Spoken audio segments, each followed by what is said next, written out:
Swasa, Atowone, a dream, and Yakonyaba, one answer quantin, one no free him far, the beno how be sing. I'm a Nijaba, so me mama be mungu. I've come too far, I'll do what I have to do, ne pesipia. Mekoswa komeni, mekoswa komeni, mekoswa komeni, mekoswa komeni, mekoswa komeni, mekoswa komeni, mekoswa. Back to the basics. I brought one hour down so many times you don't want to even get up and just face it. You've been doing your best, trying to test every nest to find the best one you can lay in. That's why the CoRe project is here to help you gain skills to help you succeed and build your own nest. Springboard you to success. Nana, you go break through. Charlie, even COVID can defeat you. Search inside your core and you see you got the MasterCard of life in you. And it's so true, it is past due. So don't let nobody deceive you. I brought one here didn't crack. I say any that's so hot. So this is what you should do. Charlie, still move. Mekoswa komeni, mekoswa komeni, mekoswa komeni, mekoswa komeni, mekoswa komeni, mekoswa komeni, mekoswa.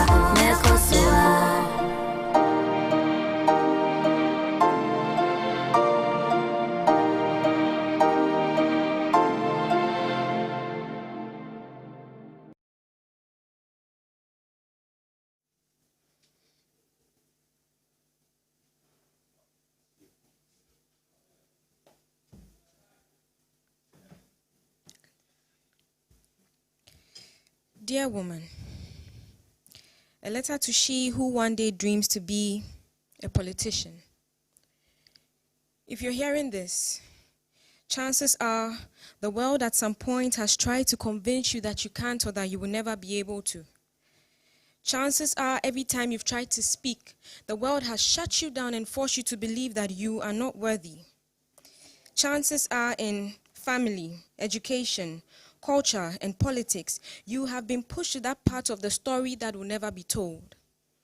Chances are, right now, you still think your defining purpose is to get married and have children, not because you want to, but because it's what society expects of you. Dear woman, I am so sorry that society systems clip your wings even before you ever think that you can fly. It pushes silence down your throat even before you can speak, a warning to the woman you would ever dream of becoming. It teaches you to be quiet and be calm. A woman's voice should not be too loud, neither should her demeanor be too rough. Some of the lies it will feed you in the course of your existence. Dear woman, sorry that every time you have dared to take a step forward, you have been met with the delusion that you are not capable. Sorry that every time you have dared to rise above the stereotypes, you have been forced to fit into society's definition of what a woman should be. You have been bruised with insults and the piercing eyes of men who do not see what you are beyond cosmetics and curves. And I am so sorry that your sisters who should be standing by your side, fighting the good fight, perceive you as their competition and bring you down every chance they get. Dear woman, sorry it has taken the world so long to give you a microphone where decisions are taken. Sorry that the jobs you work don't pay you enough digits to chase your ambitions. Sorry that society still thinks that giving you an education is not worth it. And to the little girl within, I am so sorry that you still think your dreams are not valid. But listen, dear woman, whenever you begin to doubt your ability to let loose from this pigeonhole, remember, you are surrounded by so great a cloud of witnesses, the Nanaya Asantues, the Georgina Woods, the Angela Merkels, the Kamala Harrises, the Jacinda Ardens, the Ellen Sellies. Women have gone ahead of you to make straight crooked paths and bring down mountains and create new paths just so you can have the opportunities they never had. So speak up. Let the world in on that brilliant mind of yours. Be persistent, poised, and understand that blood, sweat, and tears have been shed in anticipation of this moment when you pick up the mantle. And finally, dear woman, should anyone insist you cannot have a seat at the table, Bring a whole couch to the meeting and don't forget your megaphones. Our daughters could use some more role models. Our daughters could use some more role models. And with that, we come to the beginning of the CoRe Lead Conference. It is our conference that ladies all over the country, especially those aged between the ages of 18 to 35, have the opportunity to talk about different issues. Today, we have in the studio the opportunity to talk about the woman political. What are the opportunities? What may be some of the barriers? And does it imply that there are barriers and therefore we don't have to do what we have to do? I tell you, today you don't want to miss being part of the CoRe Lead Conference. It is important. Not only is it important, it helps us realize what we can do as ladies leading the fight in the front of politics. So ladies and gentlemen, as few gentlemen, you know you are always welcome on the Lead program. You are most welcome to this edition. Don't go anywhere. After this break, we'll come back and I'll introduce my guests for today. Are you a young person dealing with the disruptions caused by COVID-19 to our careers, education, health, and social lives? Welcome to the CoRe program, an e-learning, e-mentoring, and e-counseling program designed to equip you with diverse skills to enable you to thrive now and even beyond this pandemic. We encourage you to download the video, audio, and workbook for each episode for free on the CoRe program website, www.core.com.gh. If you are an MTN user in Ghana, you can download all videos, audios, or workbooks on our website without using your data. It's completely zero rated. And here's the bonus benefit. If you register on the website and go through a minimum of the 20 of the 24 sessions before the end of November, you will qualify for a certificate of completion from the CoRe program. We will be very excited to hear from you. Post your questions and comments on our social media pages at CoRe program or send them to us on the CoRe WhatsApp hotline 0551 535 533. CoRe, learning together, growing together.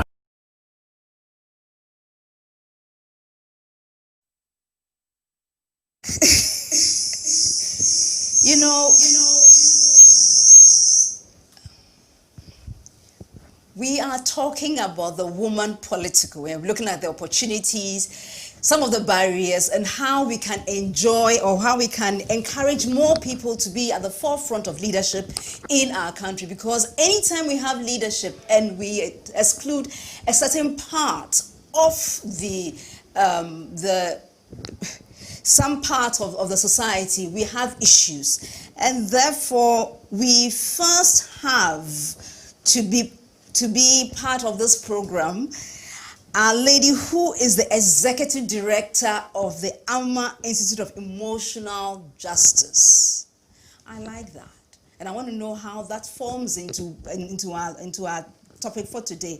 We are a global institute headquartered in Accra. She provides equity education for organizations and corporations to help them transform their organizational culture and, of course, mainstream gender.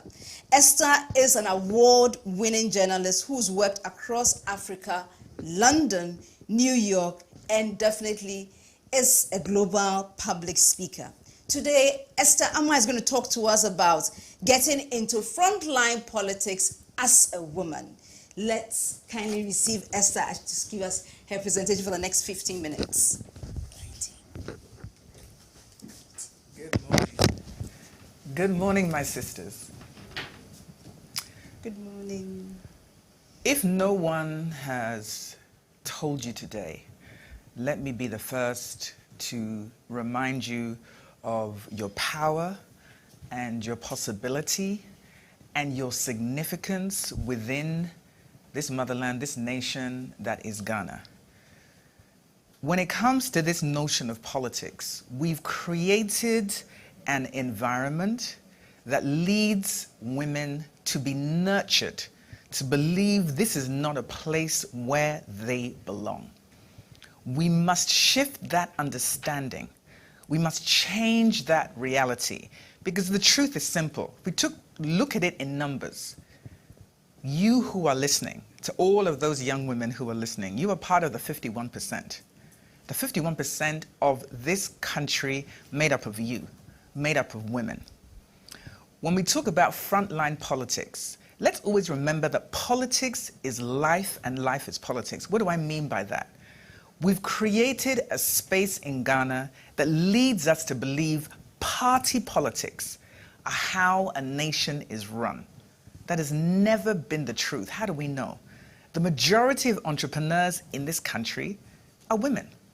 That means the majority of ways that people find a living is because of the skill, the ability, the brilliance, the creativity, the innovation of women.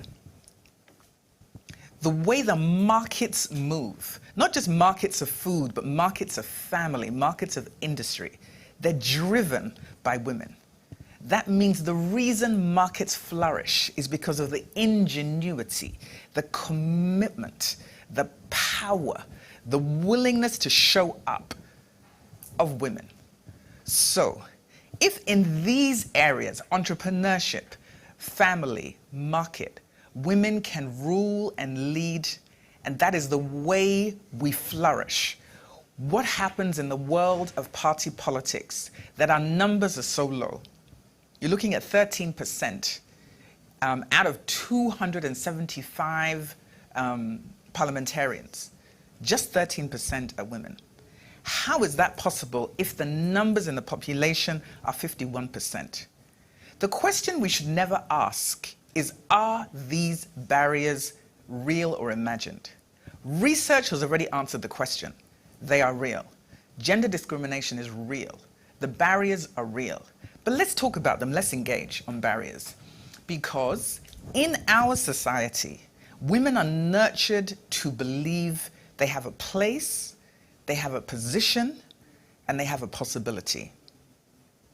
Your place is in the home, beside a man. Your position is in submission to men. And your possibility, when rated, should be to be beside a man, either as his wife, to be a mother to children.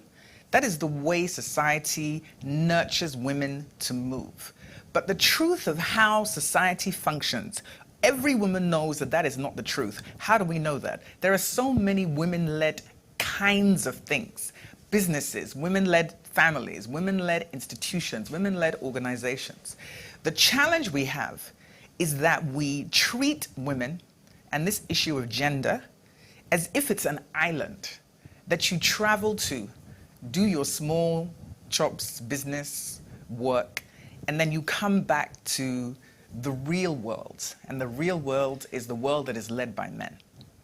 That is a falsehood that is damaging young women's lives. I've had the benefit of speaking with, engaging, and listening to women who aspire to be in the world of politics. And they've spoken specifically about the challenges that they have.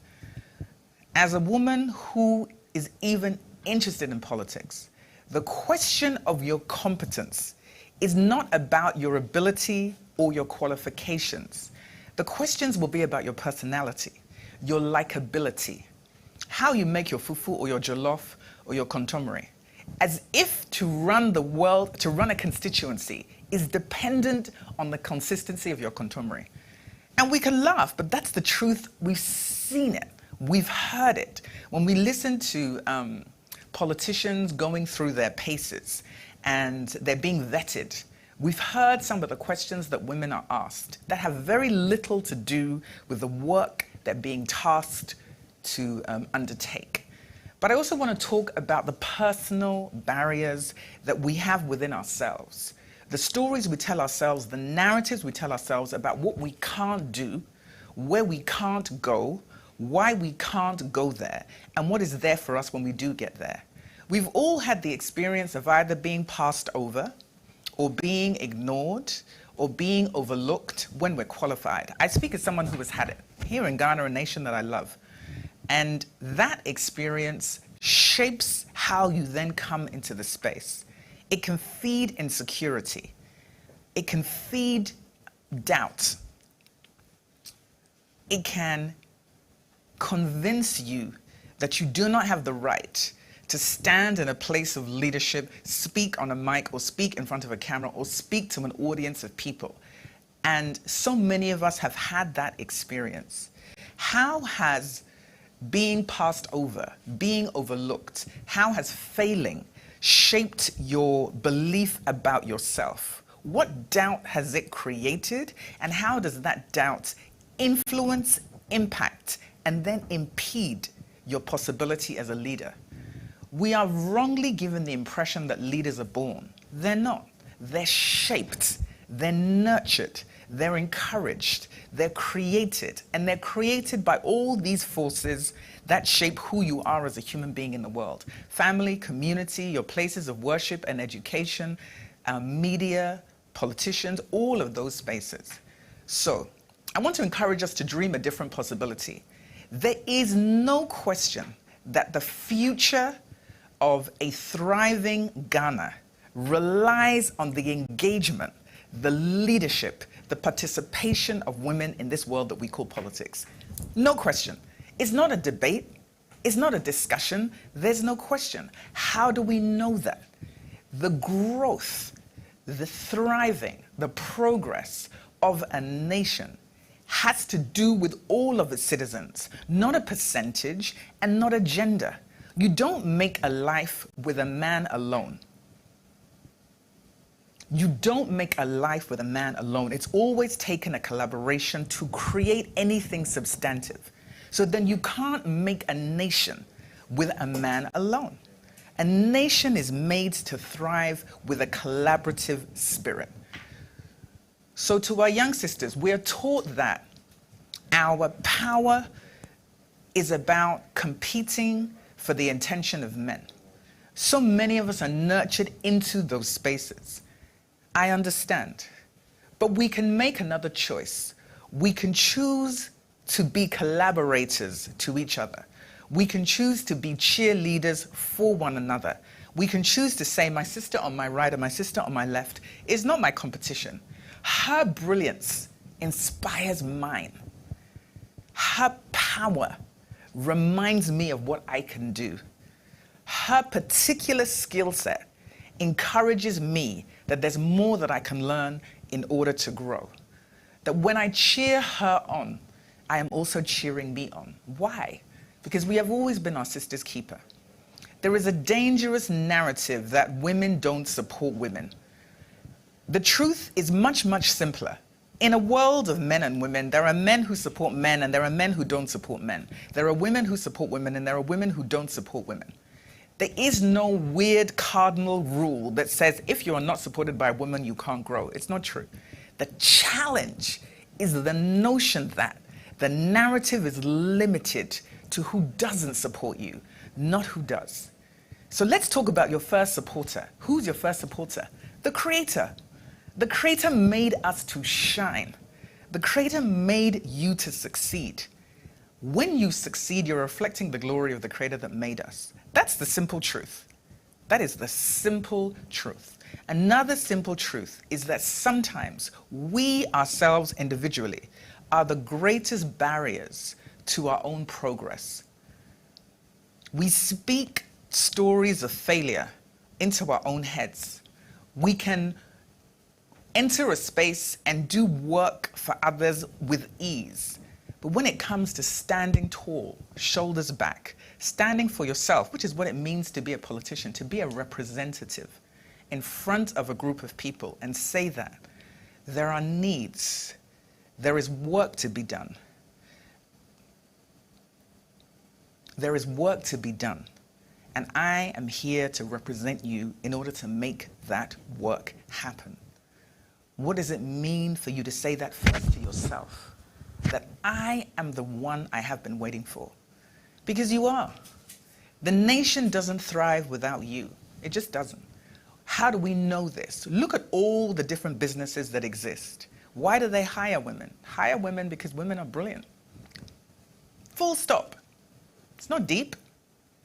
They hire women because women will get the job done. Full stop.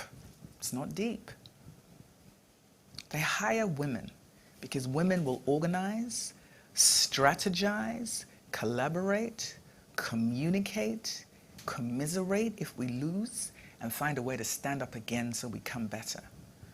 So if it is possible to do all of those things, why is the number of women in the world of politics still so small? You should never underestimate the forces that conspire to keep women out of the space of politics. We should not underestimate the extent to which there is an investment to keeping women out of politics. What is that about? We have a notion of power that is gendered. By that I mean that this idea that power belongs to men. And that if you as a woman step into a position of power, by definition, you are somehow no longer a woman. So what? Power is not sexy if you're a girl? If you're a chick? Come on. Come on. Our history tells a different story. And because we have fed into the notion that power leads to punishment, you'll be punished. You won't get the ring, the dress, the cake, the children, the marriage. And if you don't get those things, what does your power mean? Because your power is not about you. It is connected only to the man who stands beside you. Whether it's your father, whether it's your husband, or whether it's your children. So then let me ask you a question. What does it mean if you stand? Plant your feet in the soil. What does it mean if you stand alone? And look directly into the mirror of the nation that is Ghana and say that I too am a citizen. And as a citizen, I have a contribution to make. And that contribution should be respected, not because of my gender, but because I'm a citizen. We have this idea that women have to earn every single space that they walk into. You don't hear that conversation with men. Women too have to stop talking about this notion of, well, I'm not ready. No one is. That's why you're supposed to be nurtured, encouraged, taught, helped along. That is the nature of how everything that flourishes grows. If you plant a seed and you don't water it, it will die. Seed needs help in order to grow and flourish. Women are the same. We've created narratives that say, oh, Charlie, is she ready? To all those men who asked that question, were you ready? And who helped you get ready? Who taught you? Who encouraged you? Who supported you? Who reminded you when you had questions about your ability that of course you will have questions. Of course it's natural to doubt, but that doesn't mean you're not ready.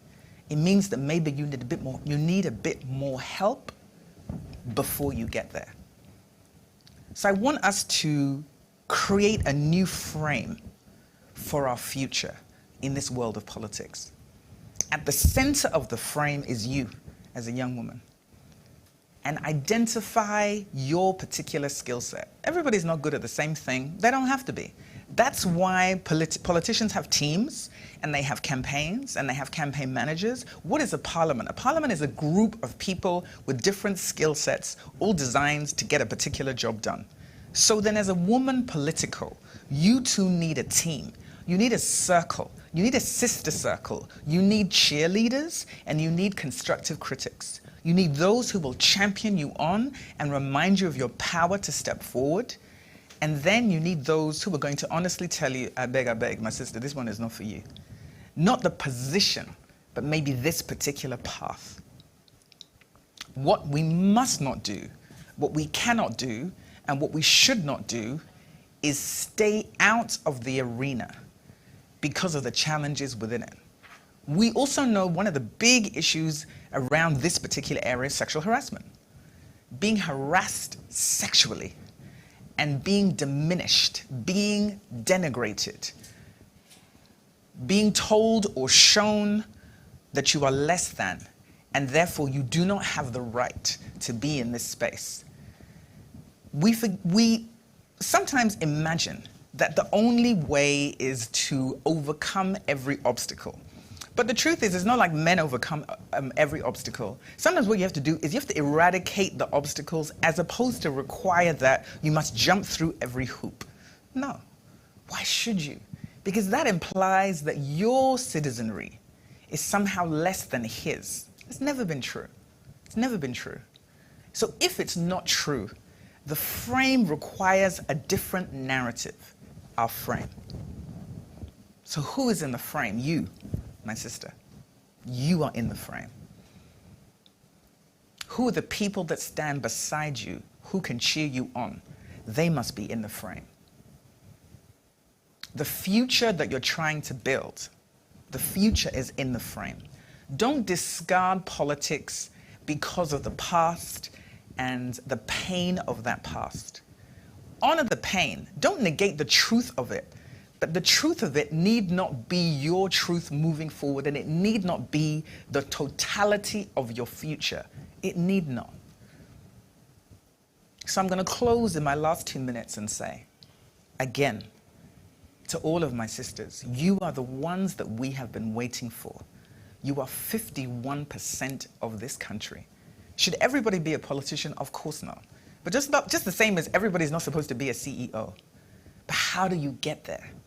So what I encourage us to think about is this notion of pipelines to possibilities. What is the pipeline to the possibility that one day you too are a representative of a constituency in which you live, your family lives, and you are offering solutions to resolve the challenges within a community to allow it to thrive?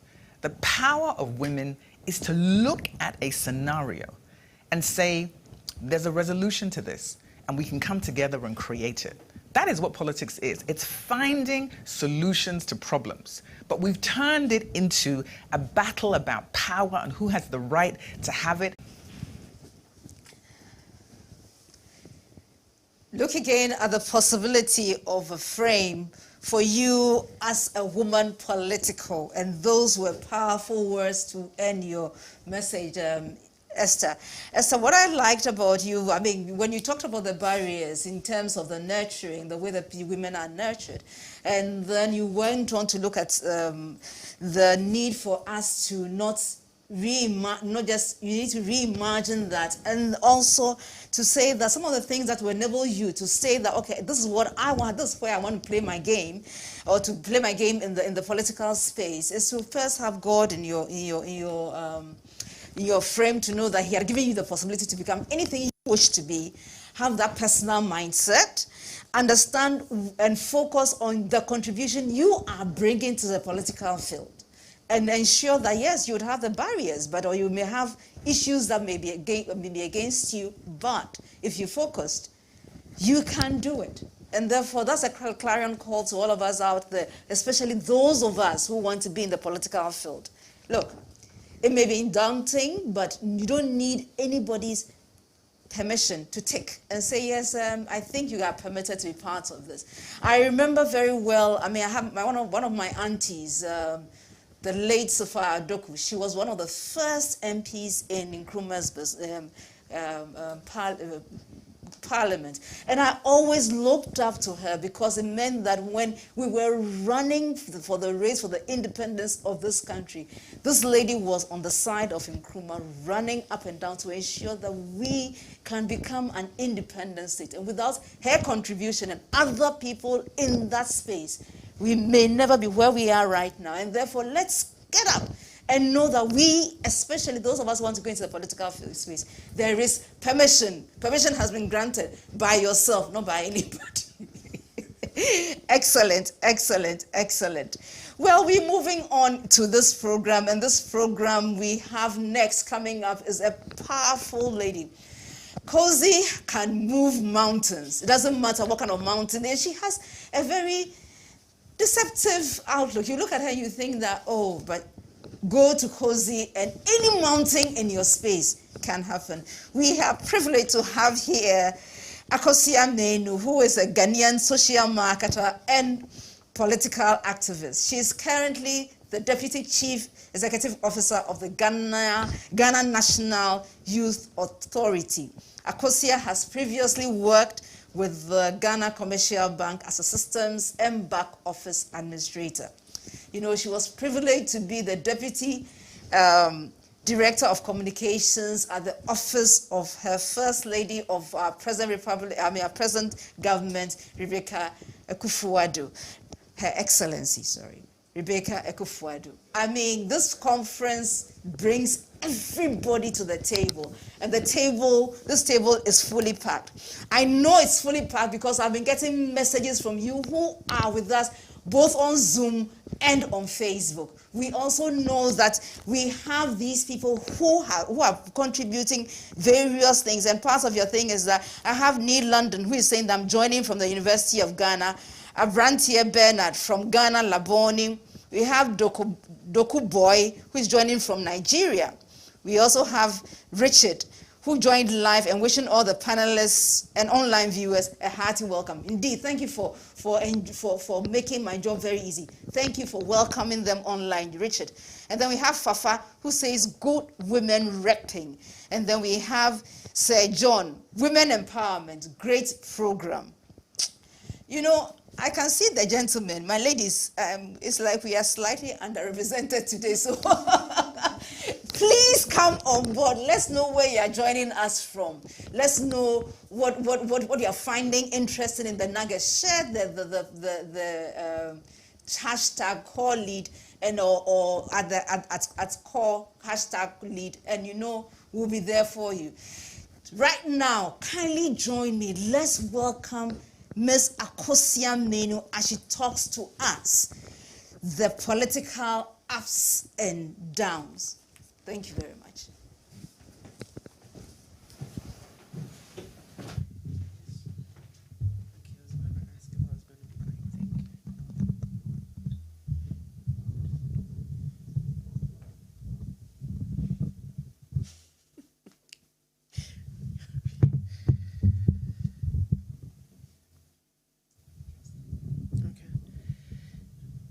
Good morning, everyone watching us live, and thank you so much, Mrs. Comfort Okran. It's an honor to be on this stage this morning, especially in the times we are in, and hello to my co-panelists, especially Gabi. I meet Gabi on other political programs, and we are heavily steeped in what we believe in and the parties we represent. This morning, I'm speaking on why women are underrepresented in the political space and are the barriers real or imagined. I think it is trite knowledge that, yes, indeed, there are limitations and barriers to women in politics. Is not something that we need to be shy away from. Every 4 years in most jurisdictions, they have to go and pick through a subsession of leaders on who is going to lead them. And most often than not, we see that representation is mostly male. And over the weekend, we've seen a glass ceiling shattered in the form of Kamala Harris, who's now the vice president-elect in the United States of America, which is a huge, huge achievement. Now, when it comes to the limitations in the space, beyond shattering glass ceilings, it is not so common globally for women in the political space. However, when opportunity is given, we've seen women rise to the occasion and do brilliantly. The most recent example would be Jacinda Ardern of New Zealand, who's especially her management of COVID-19 propelled her to have a landslide victory in the elections, and she's been re-elected.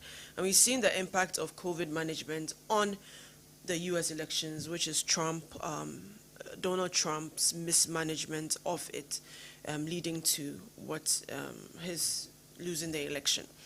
And the program is actually COVID-19 Recovery and Resilience Program, and we still need to remember, if you're watching, most people are still downplaying the impact of COVID. Kindly wear your mask. We're all masked up here. We only take it off to speak.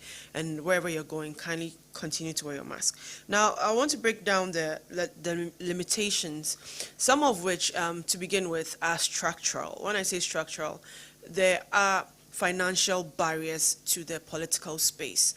And let's say you want to run for a position, you'd find out that there's an amount of money that you probably have to work 5 years and save without touching your salary, if that's even possible, to just get enough to campaign. And it becomes very difficult for women. And for you to get support, it would mean that you need to rally up people to support your vision. And most often than not, a campaign doesn't necessarily guarantee you a win. So it's sometimes a 50-50 gamble. And for that, women think it's too high a risk, and as such do not want to venture into the space. And typically women would rationalize spending. So you think about the opportunity cost of what that funding could go into. So unless you have people that really support your vision, that would also sacrifice resources, you'd find it very challenging to find a female that says, I'm going to commit my own independent resources to chase a vision. And I believe these are some of the things that limit the participation.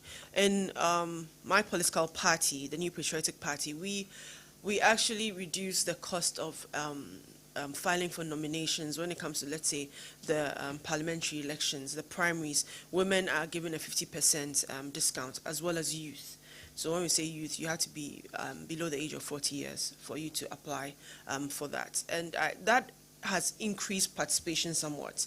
And we're seeing a lot more young people, especially in this election. We have representation in young females all over the country. Pinpoint to Kwaikwe South, Dakwa Newman, Sheila Battels in Ablekuma North, and a host of other women who are championing the cause. And some are not just parliamentary candidates, but they are also re-echoing the message of what this government has done. Aside the structural, which is quite fundamental, because yes, elections are expensive. And the truth is, tokenism seems to have seeped its way into our politics. It's gained roots. So you literally have to part with something when you're campaigning. And you'd realize that it's not political parties that are forcing this. People somewhat are also entitled. They feel entitled to take something from you, because every 4 years they're going to see a cycle of you knocking on their doors and asking for support, and then they don't see you again. So it's like, okay, you're here, what can I take from you? So these are some of the things that makes it difficult, especially for women. Now, when it comes to cultural issues, the cultural issues are quite enormous, and I don't think we have a lot of time to break down the cultural barriers, but I'll just highlight a few. So let's say societal expectations, which often leads to glass cliffing. And glass ceiling, we're all aware what the limitations that women break through and as such are congratulated for. Example is Kamala most recently. Now, glass cliffing is literally finding in minority groups, awarding somebody a position, but at the backdrop of that is expecting that they fail at it. So, for instance, if you have Theresa May, who is shepherded in during Brexit, and all the odds are against her. She fails, and we say because she's a woman, she couldn't rally it together. So it's not to, it's for us women saying we want more women in the space. Yes, just like Esther said in the beginning, there are forces and machinations and things happening that fight against you. And these are some of the realities. And these forces are internal and external. And it's not even the cliche that women are their own worst enemies. You'd find men and women, and especially when it's the season of your party being in power, manipulating and making sure that you do not get what you deserve. And these are things that happen. The reasons for that are a lot. Insecurities, people feel like something's taken away from them if other people get the opportunity. People think it's greed, avarice, there's a whole lot of issues, but it does happen. Now, you can also take Marissa Mayer, who was appointed Yahoo CEO after it lost significant shares on the market. She was put in an almost difficult position, and it was difficult to turn it around. So these are things that happen that we would clap and say, oh wow, it's a female in, but what is expected of her? Such that when she fails, it's not because of the things that happen. The failure is attributed to her form, her person, and what she represents. And these are some of the things that often lead to examples which bar other women from getting into positions that they are deserving of. Now, traditional roles and biological imperatives. Traditional roles, typically, even in our environments, you'd move to certain regions, and when discussions are being had, the women are not at the table to have those discussions, but they'll still carry on whatever decisions have been made. Women are finding their voice, yes, education is helping with that, but there's still that thought that women should be the soft power behind men. They don't necessarily have to be the driving force. We don't need to see them at the forefront. And it is a worry because somehow it leads to conditioning. And the thing about conditioning is, as you're growing up, in my, thankfully, how I grew up with my parents, were politically socialized to be of a particular political party. I always say that you clearly didn't have a choice. But then in growing up and in studying and in realizing that indeed it's a great political party to be with, you do realize that just by how you are brought up, it could lead you to want to affiliate with something without necessarily knowing why you're affiliated to it. Now, when it comes to our traditional issues, again, the family roles are a concern where you are almost guilted to feel that in choosing a political path, you do so at the expense of your family, where your children are suffering, or your husband and children do not get the time that you that they deserve off of you, and it's a guilt that women in particular push, So I'm sure. For instance, for me, I have women saying, how are you able to combine what you do with running the home? And I always say, I love to delegate. So if I'm not going to be able to cook today, I'm okay with ordering food. And I see it as empowering another female and empowering somebody to run a business.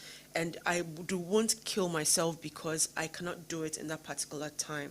And those are the sacrifices we make, but it doesn't make us any less of a woman, because in the political space, sometimes you do not, if you sum up all the mundane tasks, you'll be amazed the impact you're making on people's lives, and you don't even need to meet them to see that you're doing that for them. So these are the things that women that come into the political space, and I've realized that, and especially for those that I have the privilege of being mentored by, some of the concerns are, and they'll tell you, they'll say, look, as you get exposed, as people even say, oh, you're doing amazing, and especially with social media now, you have people you don't even know who are saying, oh, I admire you, you're my role model, blah, blah, blah. Some of these things can even set a team of people off against you, and you don't even know them. And the reason is they just don't like you doing well. And the thing about that too is that it's life. Outside of the politics, in the corporate world, you'd have those limitations as well. You'd have those people that are just against just because you're a female. And those things are pushed. Those narratives are not peculiar to just women pulling down other women. It's men as well, and they fuel it. But traditional roles, if we were to look at it in its strictest sense, women manage the home beautifully. Why not give women more opportunity in the political space? And just like as I said in the beginning, when it comes to businesses, Ghanaian women are leading. When it comes into small businesses globally, we're leading. When it comes to this, when it comes to our labor force, even in Agric, higher percentage of participation is women. So women are literally the driving force of this nation. So it only helps that more women get into that space, and we strip off what people will say. I always say, if you're going to worry about what people will say about you, you're going to find it very difficult to do anything. And I will tell you, in the last couple of years, and especially doing political discourse, and Gabby's like one of my sparring partners. We go on shows and it gets really heated sometimes, and we get off, and you see people saying all sorts of things, but it's all respect, okay? But it's not always with her. The other woman that once it's done, it's done. We're not going to have any conversations or discussions. But it's not a do or die thing for us, and that's what I see in her as well, as in we are committed to a cause, we are passionate about it, but we're not going to draw knives at each other just because we want our parties to look good. And that's what we need to be able to learn, that once you're coming to the space, the opposition member on the other side is not your enemy. And that is something that it will take time to get there, but I believe we in the space also need to fan those flames of unity and solidarity. Yet, yes, we're divided, but we still want peace to prevail as we champion our respective causes. Now, biological imperatives. Young women getting into the space. One of the things about charting a certain path is that the minute you probably get married, and you start thinking of having a family, you literally, it's almost natural that people think you're going to lose ground, such that you cede space to somebody else come and take over from you. So you have people that make considerations that, oh, I'm not going to, in the next 5 years, I'm going to push back childbirth, so I chase my career. And then they progress in their career, and then when they start the family, the very reasons why they put those considerations aside to put their plant their feet firmly in their positions is the very reason that is used against them for them to be pushed out of a certain position, which is very unfortunate, but it does happen. You have and pregnancy is a beautiful thing. I mean, every woman, if they can, should go through it. But it shouldn't be used as an excuse to take people out of positions. And in the political space, I could tell you that if somebody should get, some people are out of the campaigning period now because they are pregnant, through no fault of theirs. There are people that say, oh, why couldn't they wait and do it next year? And why they have to have a baby now? So that when they are setting rewards, the reason that you are pregnant and off the field is used against you for not getting what you could potentially, do well at. So these are the things that it seems so, backward somewhat, but these are the realities when you come into the space. Now, the reality of political culture and toxicity. There are leading female political figures in this country now, and when they are even on TV or they are doing engagements, the amount of vitriol, I mean, the sheer disgust that people share about them. They haven't met them before. All they see is their engagement on TV and their passion for what they believe in, and it makes people so incensed that they form certain perceptions about them. And what's even worse is if you're single in the space, you are regarded as irresponsible or as a sidepreneur in the street business, or you're doing something untoward to push your career path forward. And these are the narratives that put people out of the space.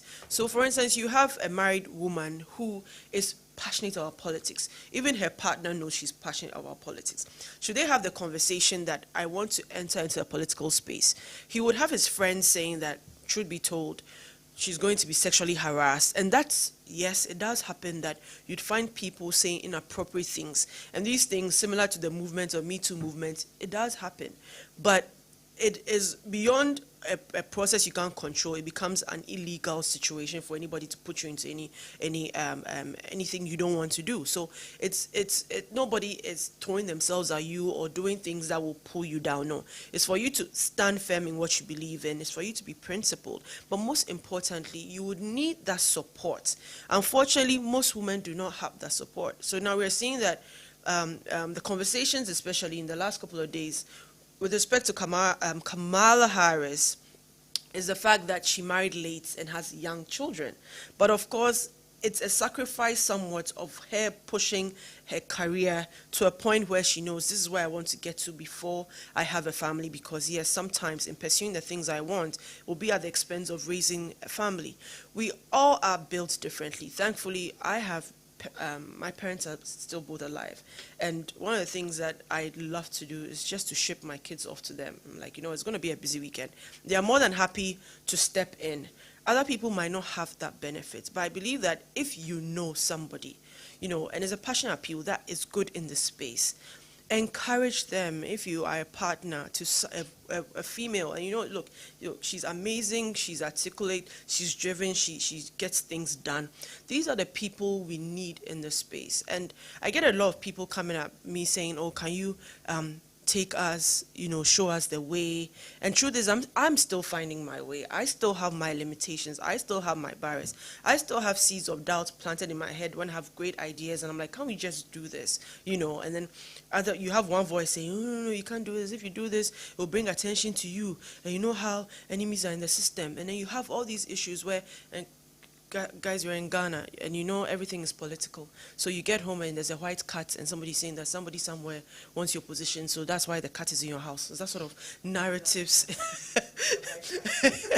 Those sort of narratives that people push. So you you get into you get into the space, and everything that happens, even, and if you are, for me, I mean, I'm a champion of law of attraction and inner peace and thinking positive and backing it by faith and all that, but everything seems to have a different narrative once it's ring fence in the politics. Those are the things that we constantly have to deal with.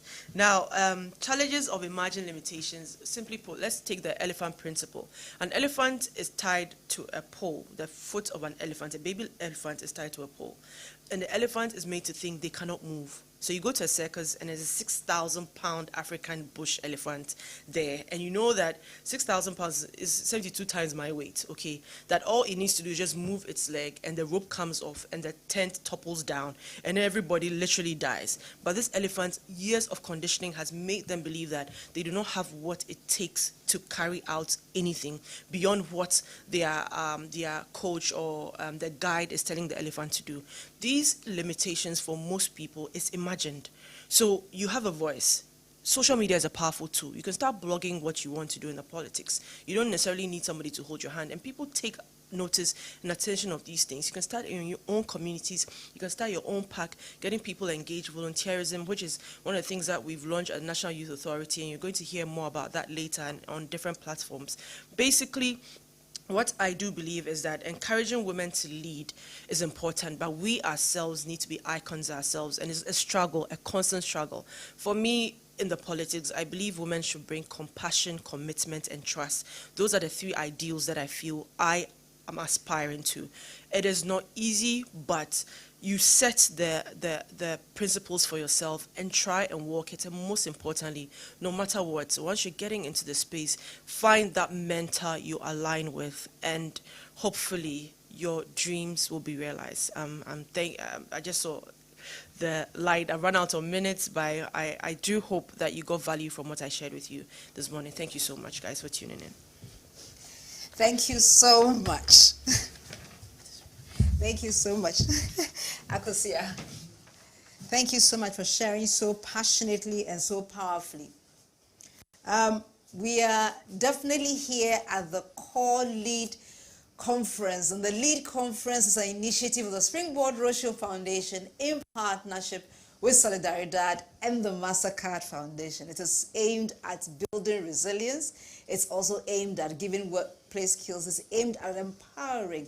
And most importantly, it's aimed at showing people tools that they can use to get what they wish to get as they grow or as they lead in their various spaces. Today, we have been privileged to listen to Elsie, and then we just heard words from Akosia Menu, who is the Deputy Chief Executive of the Ghana National Youth Authority. Amongst what she said was that one of the things that some of the issues that we face in our political space here in GH is the rationalization of resources by women, as well as the societal limitations placed on people.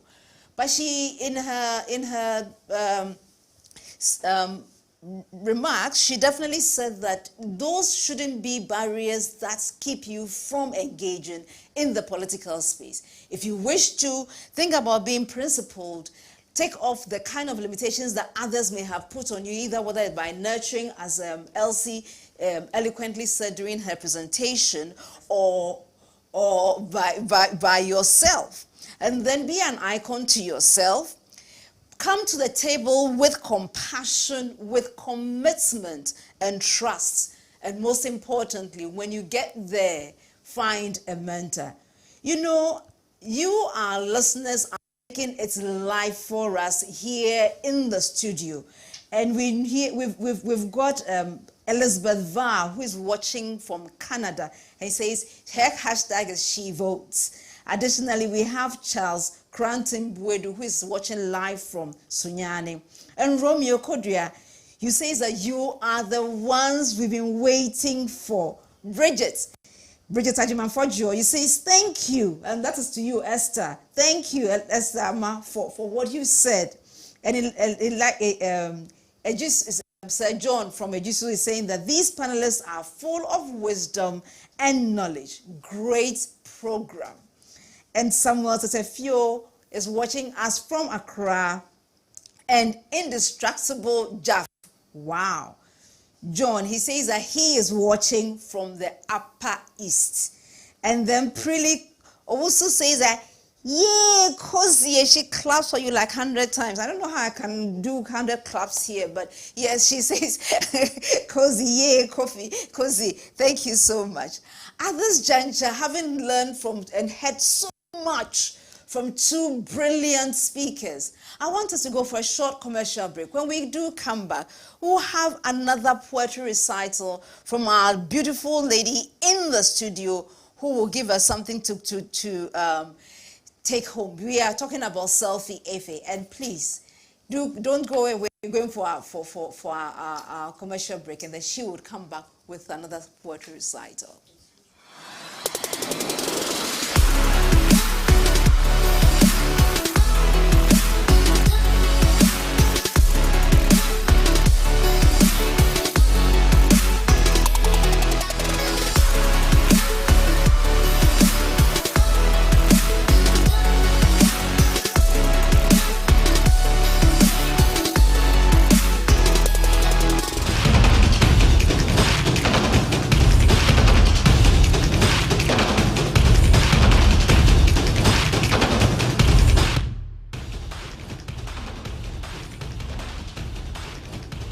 CoRe, learning together, growing together. I thought CDs were out of. Okay. Well. Sat in a hospital. I saw a mother close her eyes. Her lips murmured a silent prayer, but her heart did otherwise. It screamed, Lord, please. Just another day, Lord. My baby girl wants just another day. I heard sirens in a distance, like an alarm to wake him and remind him, you have a family to go home to. It was a young man, motor accident, head slit, a near lifeless body. There were what seemed like waves of hope and then a flat line. A young girl was rushed in. Attempted abortion, help her please, it was too late. In a bid to rid her womb of the mistake that she had made, there she was, gone, along with every single one of her dreams and ambitions and the life of one so innocent and young. A man sitting next to me tapped me. He looked into my eyes and then he asked me, is this life really worth living? To be born one day and then dead another, is it really worth all the struggle? Tears streamed down his face as all hope drained from him. He would never make enough to pay his father's hospital bill. His brothers and his sisters were also waiting on him so they could go back to school. From one end of the corridor, a crippled boy rose from his wheelchair for the first time in so long. Slow but very steady steps, the hope on his mother's face. The nurses told him that with time his feet would pick up the pace, and so he took a step. And then he took another. And then he took another. His laughter was priceless. He was hopeful. But then it faded into the screams of anguish of another boy who wished that his life would end so he could find peace. He'd had his own share of pain. Chemo wasn't helping any longer. The tumors only grew bigger and bigger, and his years just grew fewer. From one end of the balcony, a nurse weighed beautiful babies. Some laughed, some cried.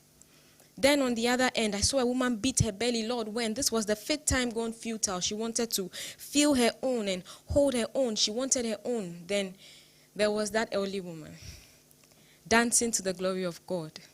Her first grandchild had been born. Her son-in-law laughed on and on. They had been blessed with a son. Children were a gift, this very one inclusive. Nuna, they would call him, a symbol of God's blessings upon them. From one end of the walkway, 5 surgeons emerged, their faces beaming with smiles, the joy of a successful endeavor. Then from the other end, 6 emerged, pain etched on their faces, the heartbreak of losing a life. Isn't it a very scary thing? That people take their first breath within those walls, and within those same walls, people take their last. Welcome smiles and goodbye tears, these walls have seen it. The most heartfelt messages, these walls have heard it. Hope being born and killed, these walls have felt it. Screams of pain and anguish and regret, these walls have endured it. These walls, they've been there more times than we blink or breathe. Today, I sat in a hospital. CoRe, learning together, growing together. I thought CDs were out of. Okay. Well. Springboard CoRe program Conference. The CoRe Conference is an initiative of the Springboard Roadshow Foundation in partnership with Solidaridad and the MasterCard Foundation. Today we are talking about women political, and we are looking at the political field. We are looking at the barriers, and most importantly, at the CoRe program, we are looking at enablers that we can enable young ladies within the ages of 18 to 35 to realize and see how they can be part of the political field. Well, we're going on past that very moving poem by Selfie Efe, and we are now looking at the third part, the political ups and downs. And we are privileged to have here Gabriela Tete, an entrepreneur. Wonder what an entrepreneur has to do with politics? Stay tuned. She is a business lead at the STC, and she's also a member of the communication team. She's worked with the Vice President, His Excellency, the late Emisa Arthur. Ladies and gentlemen, I know you don't want to miss this one. Do come along as we listen to Gabriela Tete talk about the political ups and downs.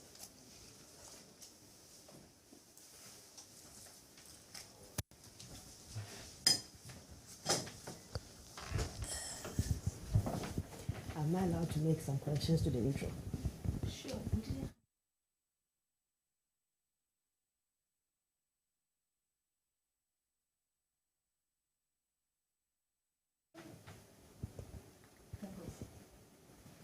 I want to say good morning to everyone who's watching us.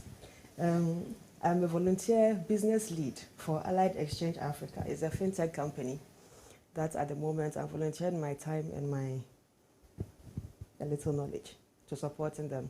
I did work at STC as a business development manager, and then I did work in the Vice President's office, the late Mr. Arthur had rightly said, 2013 to 2017, 7th January, as a deputy administrator. I want to say a very big thank you for this platform and the opportunity to be here. Nice meeting all of you great panelists. I've had a very informing opinion about a lot of things that usually those of us on the political platform we take for granted, because when you are in the political space for such a long time, certain things come at you and you perceive them as normal. You know, Akosha raised the issue about structural challenges, which are very real. A lot of the time as females going into political space, leadership in this country largely, from a cultural perspective, is largely patriarchal. So we see the men advancing more compared to the females. When they call a gathering, the likelihood of counting 50% representation females, practically non-existent. You would rather have more males present, just about a handful of women participating, even though we have 52% representation in the population. Over time, over the past 10 years, I think that is also improving, it's getting better. When you go to the district assembly level, we're having more women coming in there as volunteer assembly people to contest, some also as appointees of the ruling government.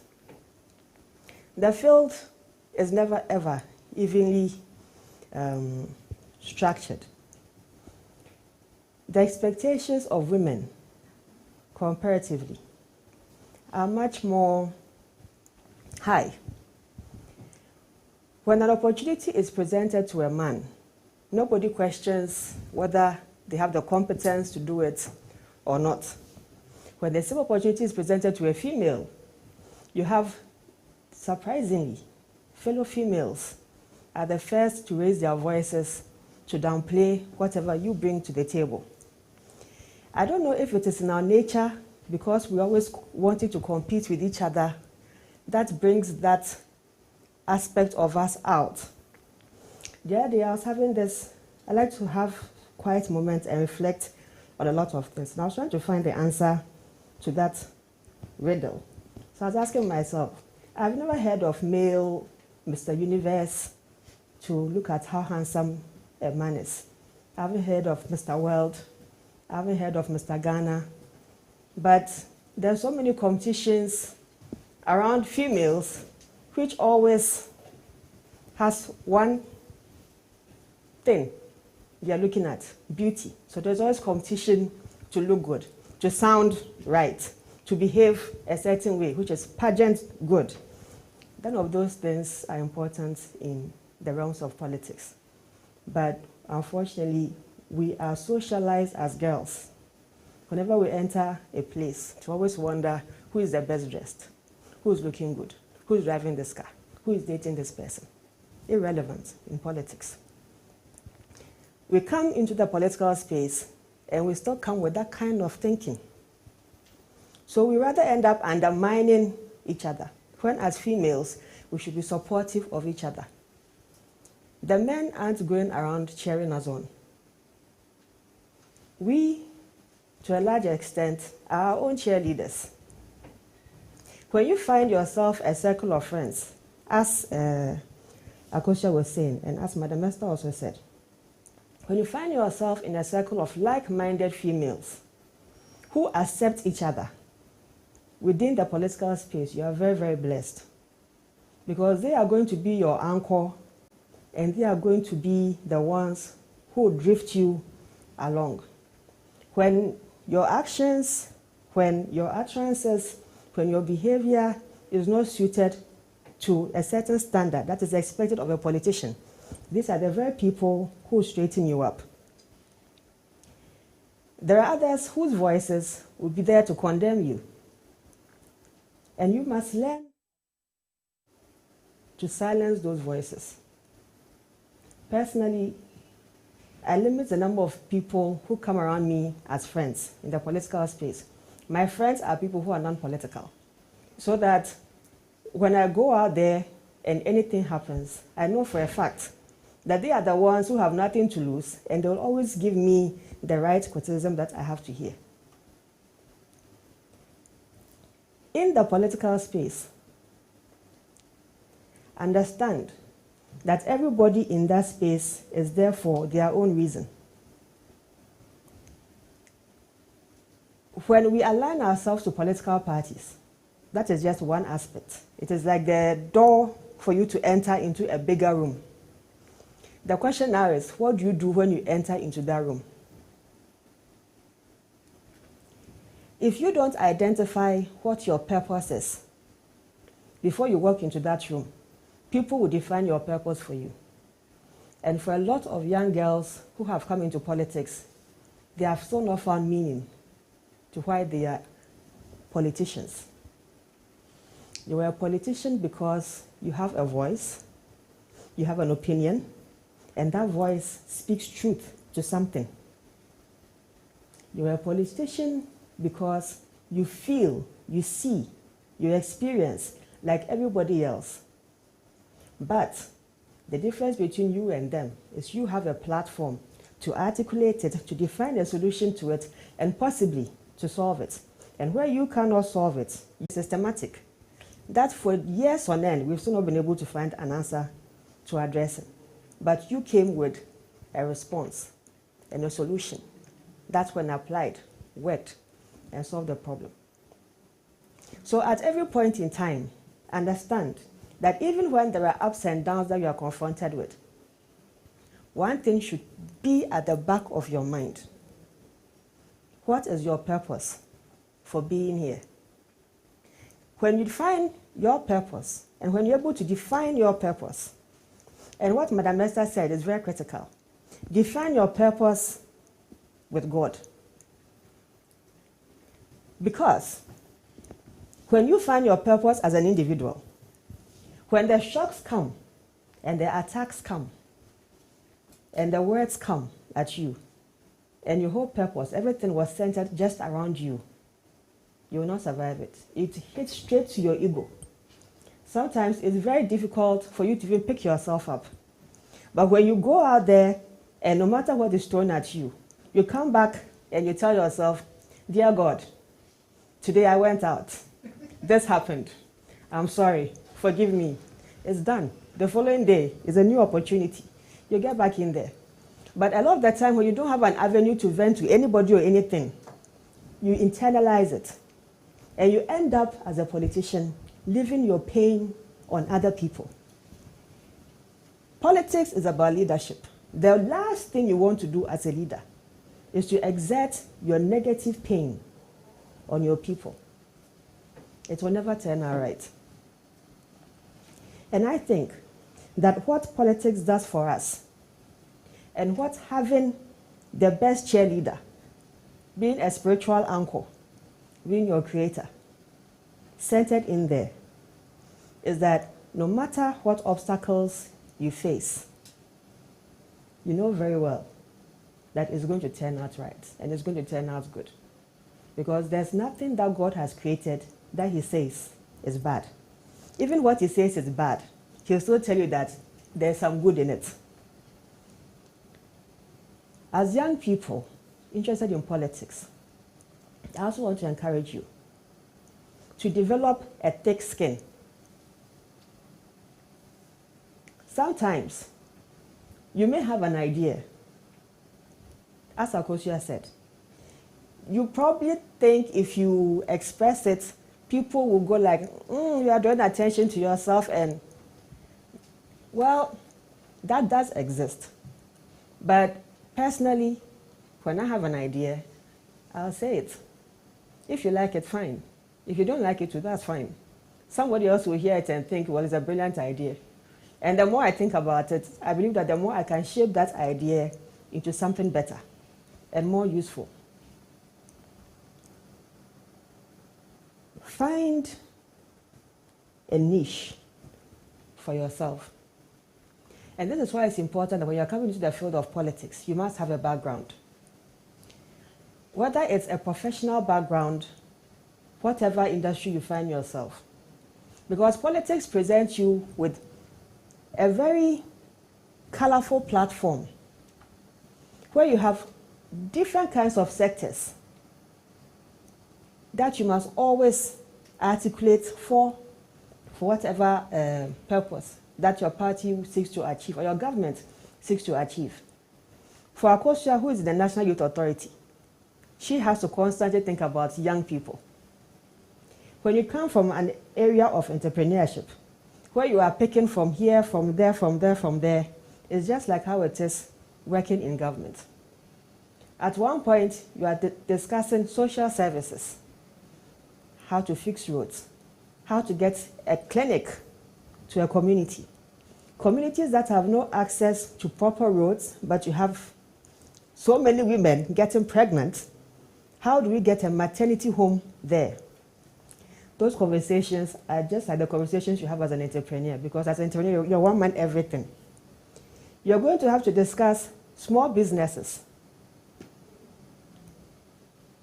One thing that I'm challenged with at the moment in trying to get as an activist and as an entrepreneur, because for me personally, a lot of the policies I've influenced are things that I personally have experienced and I can speak to, I can define the problem, and I can define the solution. And then I know how to lobby my way to get it done. In the small business space, you have to buy your raw materials cash down. After you've produced whatever it is you produce, you give it to your client, who sometimes takes 30 days to pay you back. In that 30 days, your money is locked up. And so you could be rich 1 minute, and then you can be broke the next minute. But when you look at the big businesses who have people supplying them raw materials on credit, they produce whatever they produced, they give it to their customers pay them, and then they pay the creditors. So between a small business and a medium-sized business who is able to leverage some of these advantages, you look at the small-scale business and you ask myself, could that be the reason why so many of our businesses are still informalized? Because the reality is, even when the tax man comes, sometimes you'll probably be broke. Because the tax man will not understand that your money is locked up somewhere, so he has to go and come back. The end of the month is the end of the month. And these are systems that we've developed that don't take cognizance of the challenges of micro and small businesses. So hopefully the next time my government is in power, that is one of the issues I'll be addressing, and finding who I can lobby to get the job done. And that is the beauty of politics, being able to influence change, whichever small way that you can. In conclusion, I want to encourage each and every one of you. This is the political season. If you have interest in getting into politics, this is the best time to get involved. Find out the philosophies of all the political parties, not just NPP, NDC. The most realistic ones that can come to power is NDC and NPP. All the others we know, they are just supporting on the ballot paper. But the ones that can really get the job done is NDC and NPP. And at the moment, the NDC has more solutions than the NPP. Okay. But find out the philosophies and see which one aligns to your own beliefs. If you believe that capitalism can solve all kinds of problems, the NPP is your party.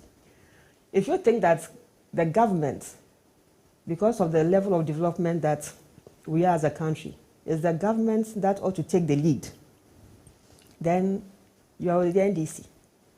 So define where exactly you want to be with. Get yourself involved in the campaign period. Be seen to be doing something. And find out who the real players are. Don't waste your time with hangers on. You can't get, it's like finding the shepherd. Find the shepherd in your community, the ones who are leading, like the organizers. Get yourself introduced to them if you really want to get into politics. Do your political activism at that level, and then the doors will open to you. It's about community engagement. It's about solving problems in your community, amongst your peers, and in the country. Finally, I have this habit of always finally. Remember this. Work at being good at something. The obstacles will come. Challenges will come. Keep cheering yourself on. Whatever it is, whatever experience that you get, whatever you go through, it is always a stepping stone. Do not reject the stones that pierce you. They still offered you stepping stones. Learn what you can from them. But be mindful that little good deeds will eventually end in great deeds. So when you start small, you build small, you keep stepping and keep going. Every experience you get is to your advantage. I always say this, the good or the bad. The Bible says that there's nothing that escapes the Lord's sight. And this has been one of my cardinal principles in life. Sometimes you go through things and you think that it's thrown you off. But what you thought was actually the throw off was for you to align to another path that is actually taking you faster to where you want to be. Thank you. Fantastic. Gabriela, that was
Are you a young person dealing with the disruptions caused by COVID-19 to our careers, education, health, and social lives? Welcome to the CoRe program, an e-learning, e-mentoring, and e-counseling program designed to equip you with diverse skills to enable you to thrive now and even beyond this pandemic. We encourage you to download the video, audio, and workbook for each episode for free on the CoRe program website, www.core.com.gh. If you are an MTN user in Ghana, you can download all videos, audios, or workbooks on our website without using your data. It's completely zero rated. And here's the bonus benefit. If you register on the website and go through a minimum of the 20 of the 24 sessions before the end of November, you will qualify for a certificate of completion from the CoRe program. We will be very excited to hear from you. Post your questions and comments on our social media pages at CoRe program or send them to us on the CoRe WhatsApp hotline 0551 535 533. CoRe, learning together, growing together.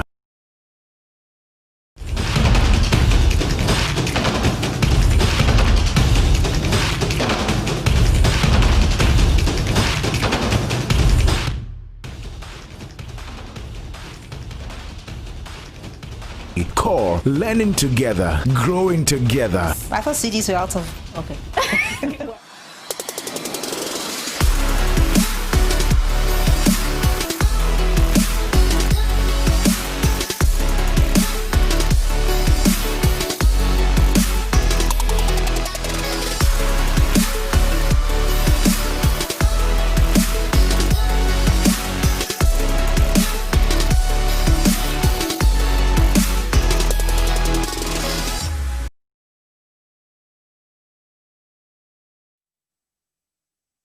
Okay.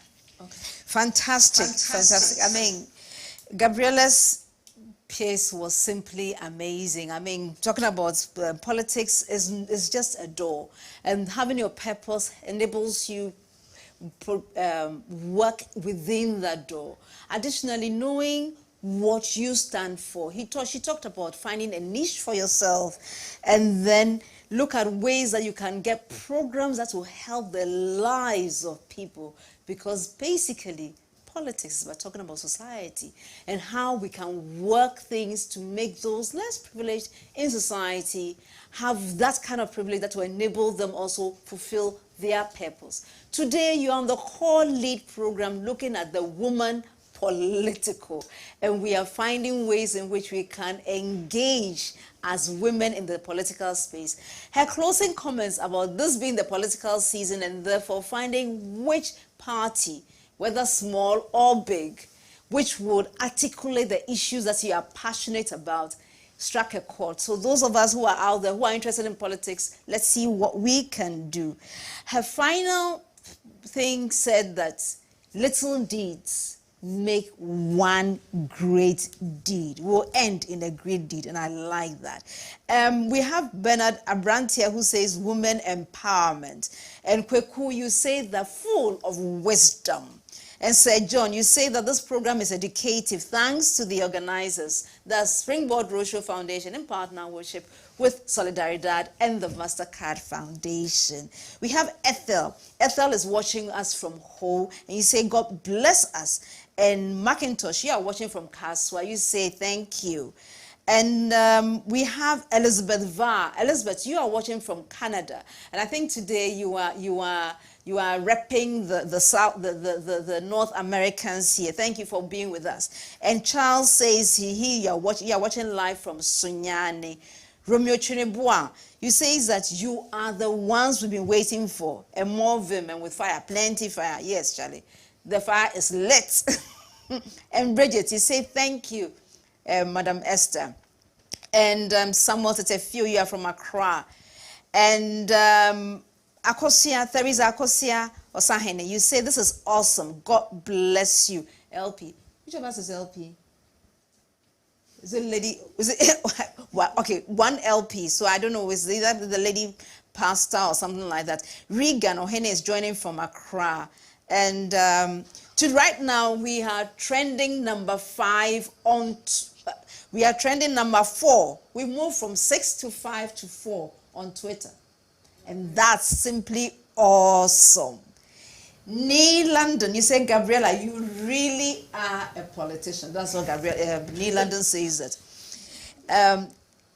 Yeah, so I mean, we are trending on Twitter, and therefore let's keep our questions coming in. And that now we've gone to the part of the radio of the conversation where we now talk amongst ourselves. So if you have a question, kindly just lift your hand. If you're on Zoom, we can patch you in to ask your question, or you can text. You can text your question to us in terms of writing your question out, and we'll read it out on the program. So it's now the part of the program that you are in charge of. So you lead the conversation, and we will answer those questions to the best of our abilities. Cozy, we have this person from, we have Esmeralda, who says that, this is Adam. Adam says a great job, Cozy. So, I mean, the fans are flowing out all around the world. It's simply amazing. And then we have Aramani Teria. He says that, Cozy, they've missed you from Max International.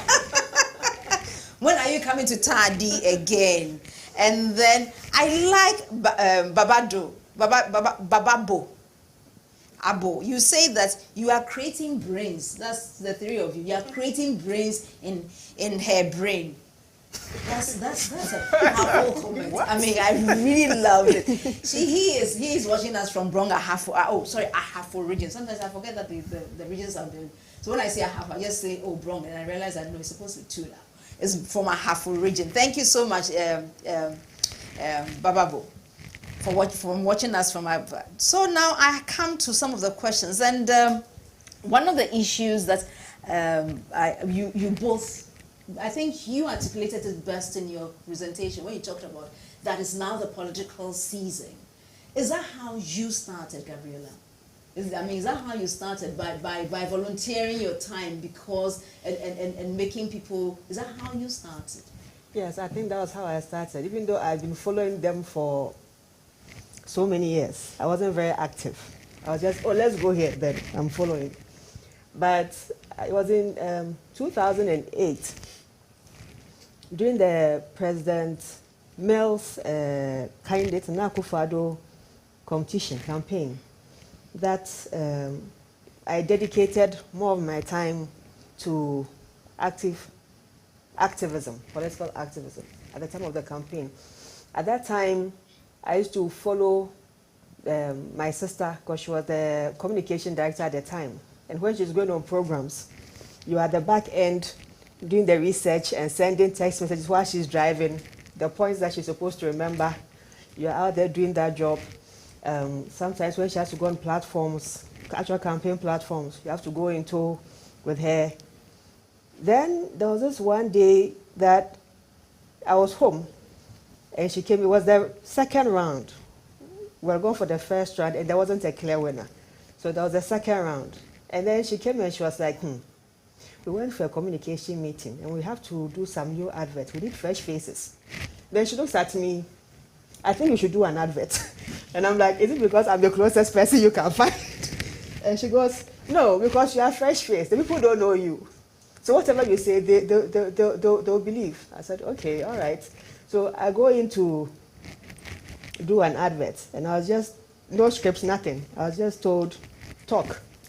I was like, okay, convince people why they should vote. I said, okay. So I did one in English. And then I was told, no, you have to do one in Fanti also. Because President Mills is Fanti. And we need the central region votes.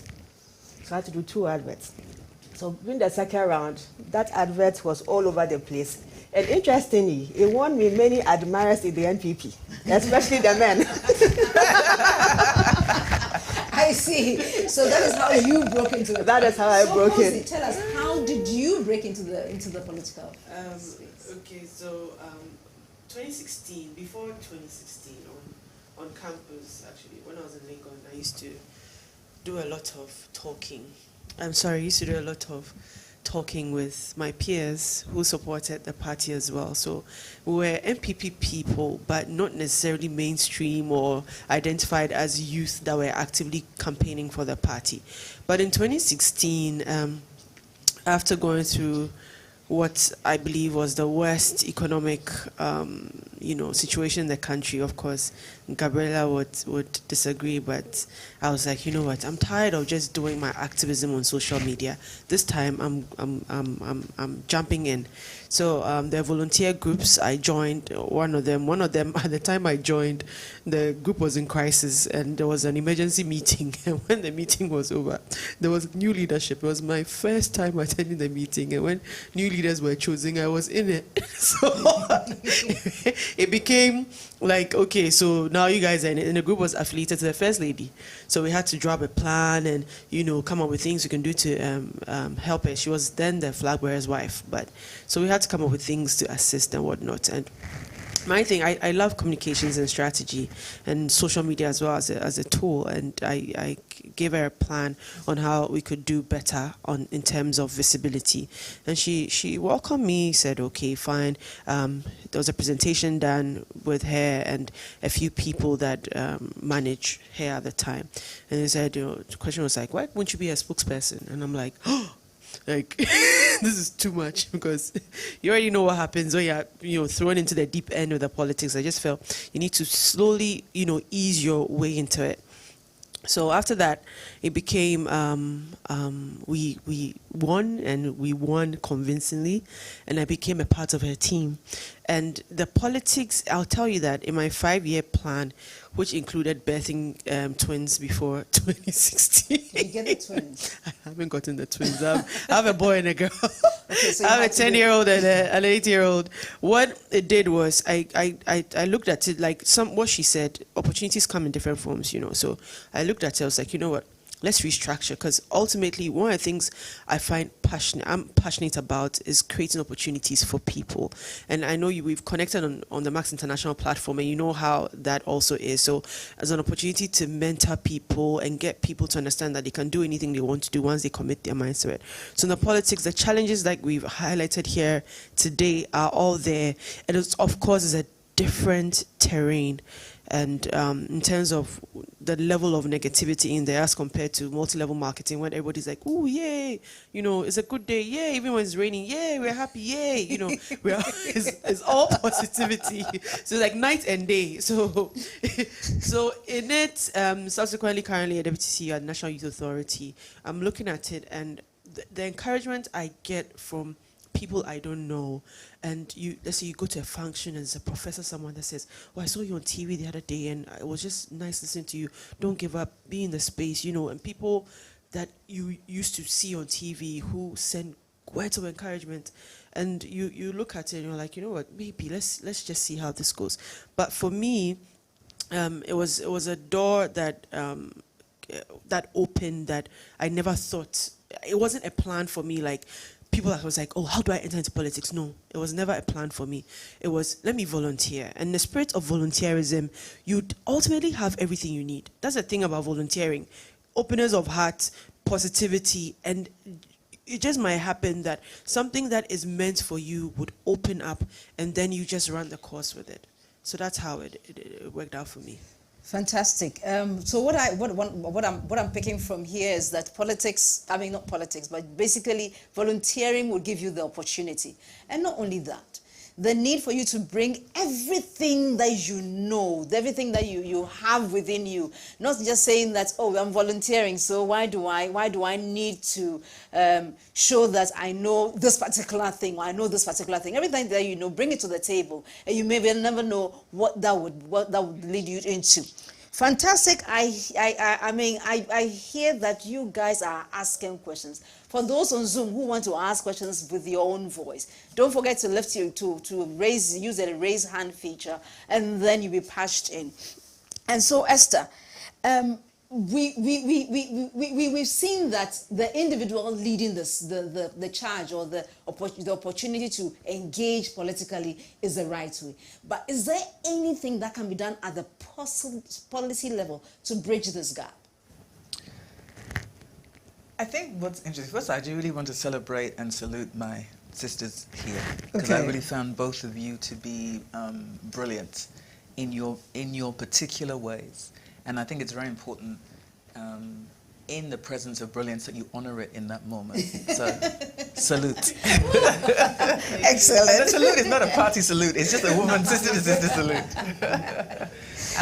I think a couple of things. I think that I liked when you talked about the political season, but I want to encourage us to recognize that we are always in the political season, because policy runs all of our lives. Fantastic. We are all on the receiving end of some kind of policy, good or bad, irrespective of party. So it's always a political season.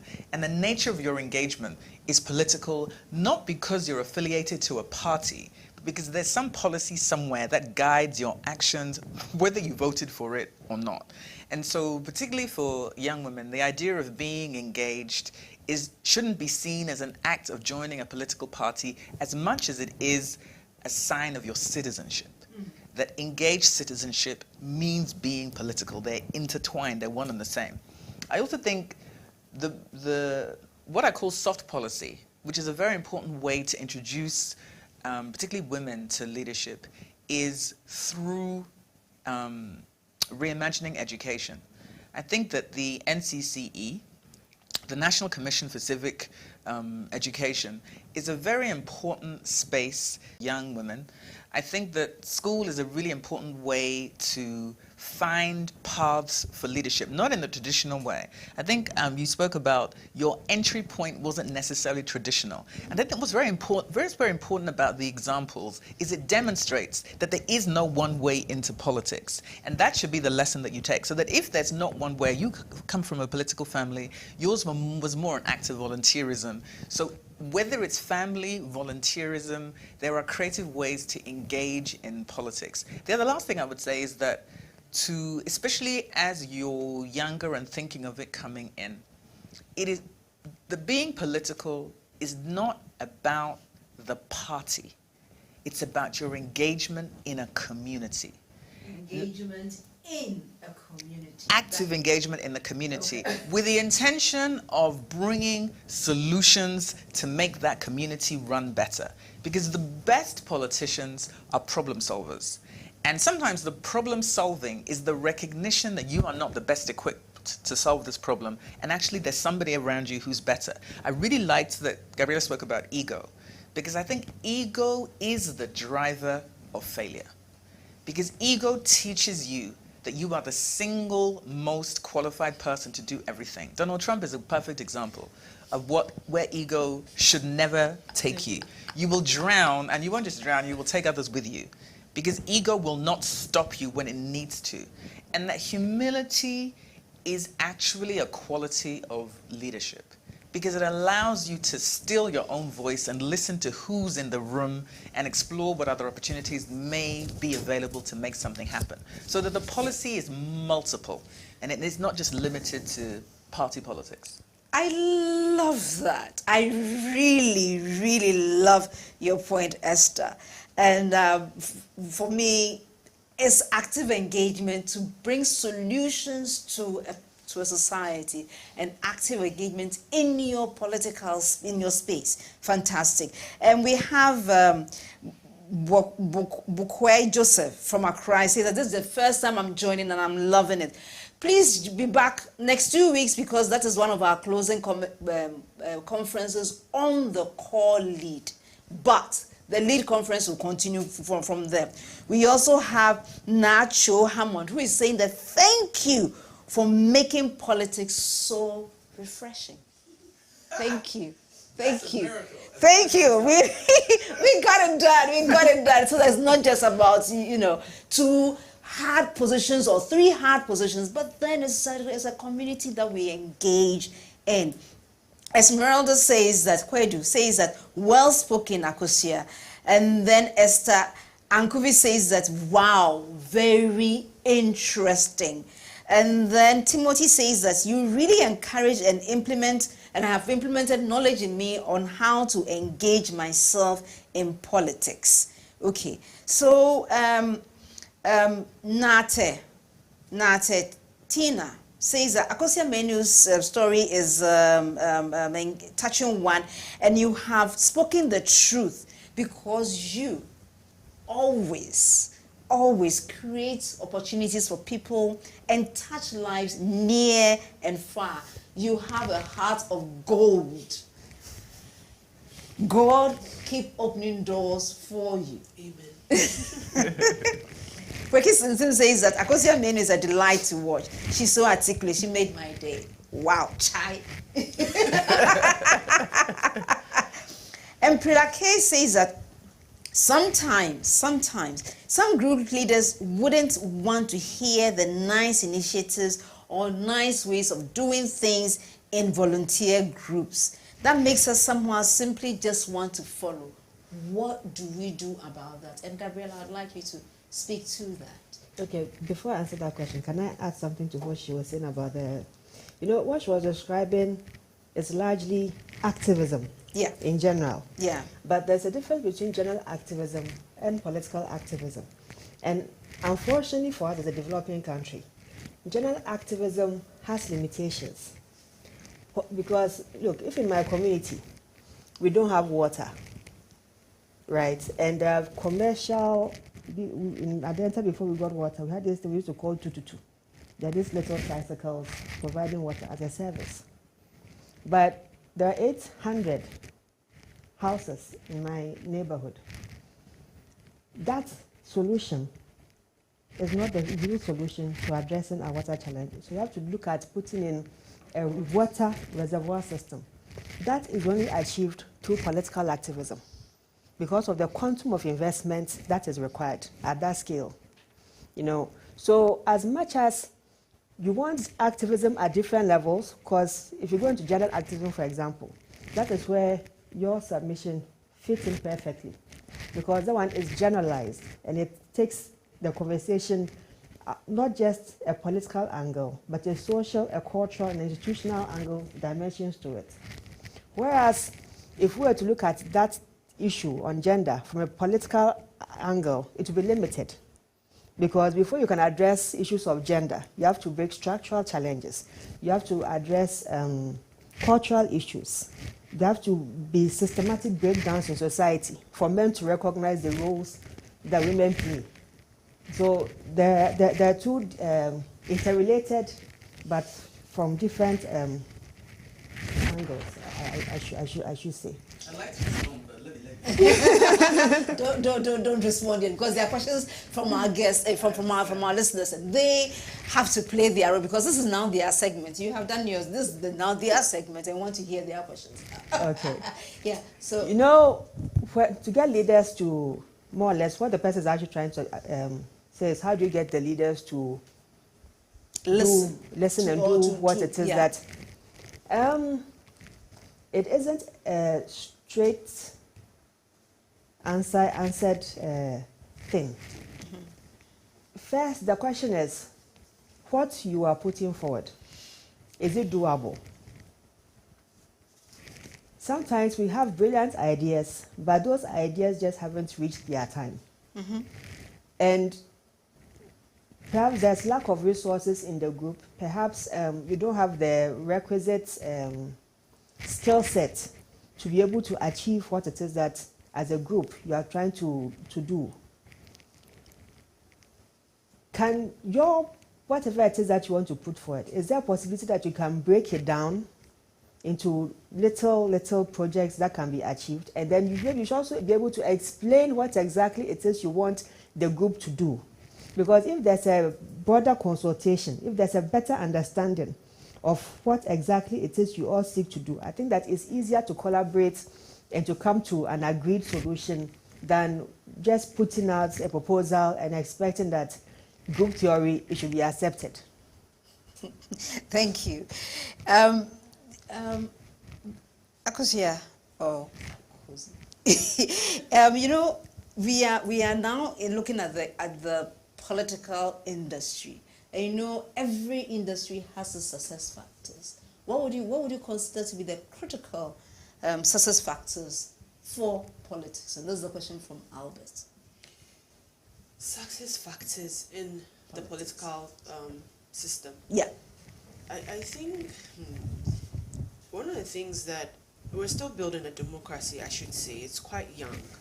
But what I think inures to the benefit of any political party is that when they set out to put a blueprint on how they are going to govern this country, we should be able to hold them accountable. And when they're able to pull it off, I would consider that a political success, because manifestos can be written any day, but question is, are those things captured therein implemented?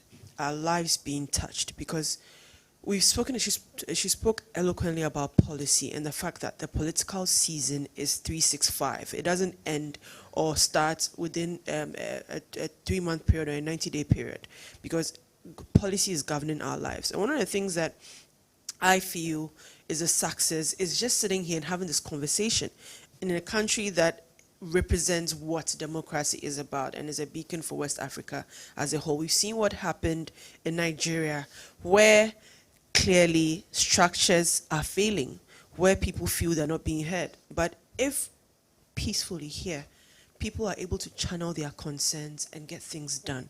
We saw a bit of struggle 2 years ago when it came to Adenta Footbridge, where people felt to get the attention of authorities, they had to scream and shout and bend some tires. It did not need to get to that level, but the success was that they saw results.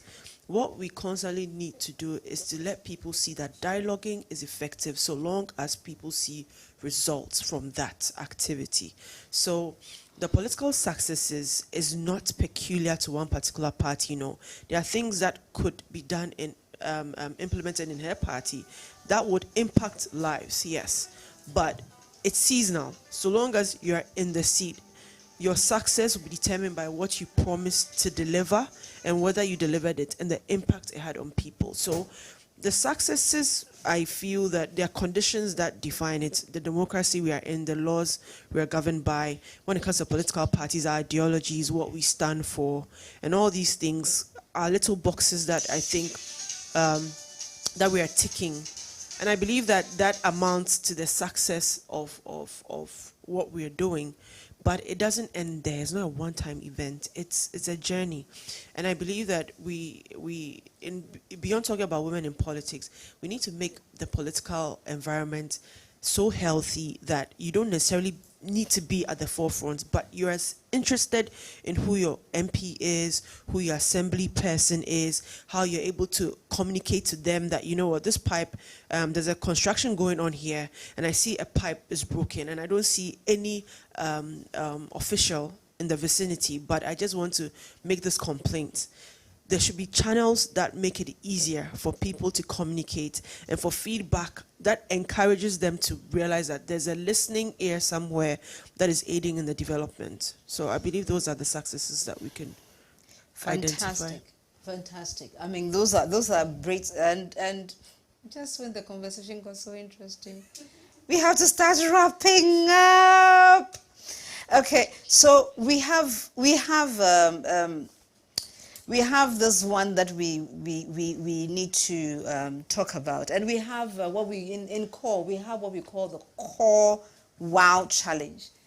It's just, this one is for those of us who are listening, especially the ladies, because here we are talking about you posting a video about your best learning experience on the lead conference, because technically you are the ones who are supposed to be taking part in this conference. So what is your best learning experience? Post a video, #CoRe, and then one person would win a beautiful prize. That is definitely, the deadline is 24th, because our final CoRe e-lead conference, we will announce our winners. So don't wait. Do the best videos, and who knows, like Gabriella, you never know what will happen.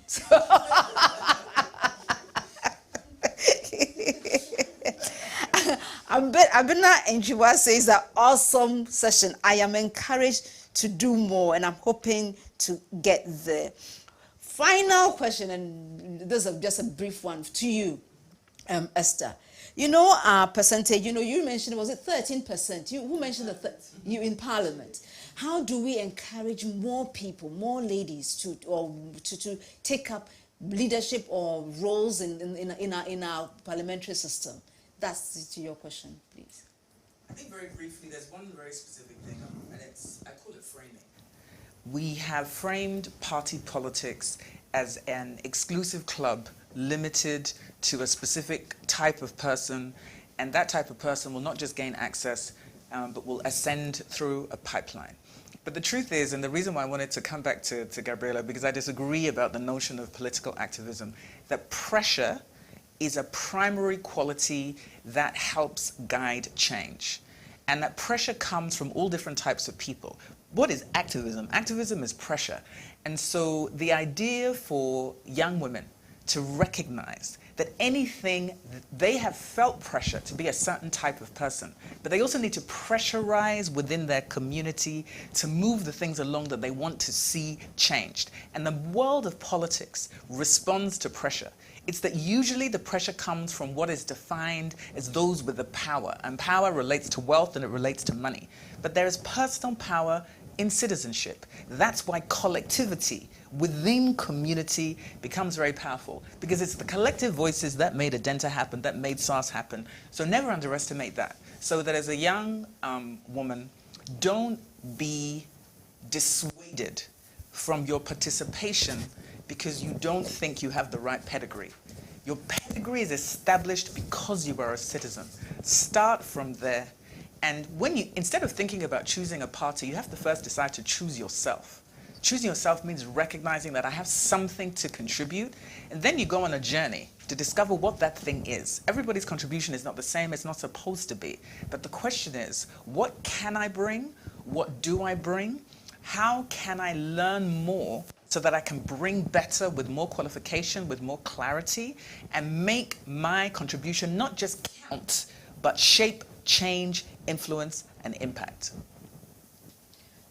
Change, influence, and impact. Thank you. Those were powerful words. And Esmeralda says that don't forget, quoting you, don't forget the stones that pierce you. No, I think it was you. They offer stepping stones. Fantastic. And Benjamin is watching from Techiman. So Alice Watson sums it all up and says, this is full of fire. Right. So I want you to give us your closing comments, but this time I want a little twist. Now, as part of the CoRe program, we connect in at least 4 minimum languages. We connect in English, we connect in Ga, we connect in Fanti, and then we connect also in Ever. Therefore, in wrapping up the woman Politico, I would like you, Akosia, followed by Gabriela, and then you will be the final wrapper for today.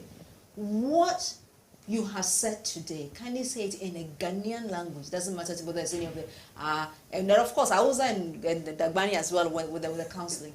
Just connect in any Ghanaian language. What have you spoken about, and what would you encourage any young person listening to us today to do concerning being politically? Thank you for that question. I think I'll do mine in three. Pachomweti anopea ejumedi ye call lead. From Akosia menu mini just said ya ma memory na minimum actually komwache madrin. Dear mekan ya anopea ye tiawa me say uyo ba na upese uye politics say o hwe nemi bia on sha ebejina wa kwan mu ye ka finances ye ka traditional issues e bia ofie because all your ba de ye mfa ne se ye mfa ha menko ye se sa nyomani na emboa na emom se wo ka se obekum a fa dream pakum titru nkofo be kansem a chewa wan sha be discourage you, but ukum a he will be a friend and mentor e bia mami pay mu bi na onso onsa non cheche wo niema obetumaye na wotwene mu no wetintim wo ba no nso no dwen hu se enye se wo wa abeboa wa ho nipa ho adwuma na ba be ye nti dwen nipa ebeboa mo ho se wo ni sa woni sa adwen na wanhwa bibia bebia no ya beka se why frustrated misremo nti bibia wo bia no wanhwa enye se bia obenhu opemu kese bi no asonsa fa social media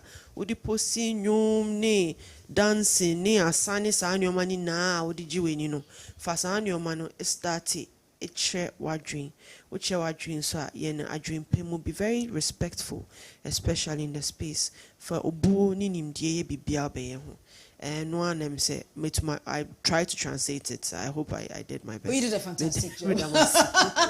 It's now Gabriella said.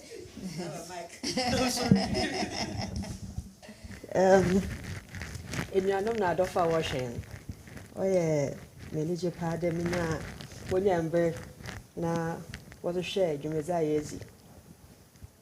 You're not someone, or I think so, busy for but all bent to politics. No one come on here be busy. Politics and what did you measure on your smooth sailing them? Ebony, far jumper, fabra. Then I go to a cane. It is a cast when you are there. Any jewel. Ma a chesa nyako ponzamon, or your wide dream a chese. We best say, we intellect.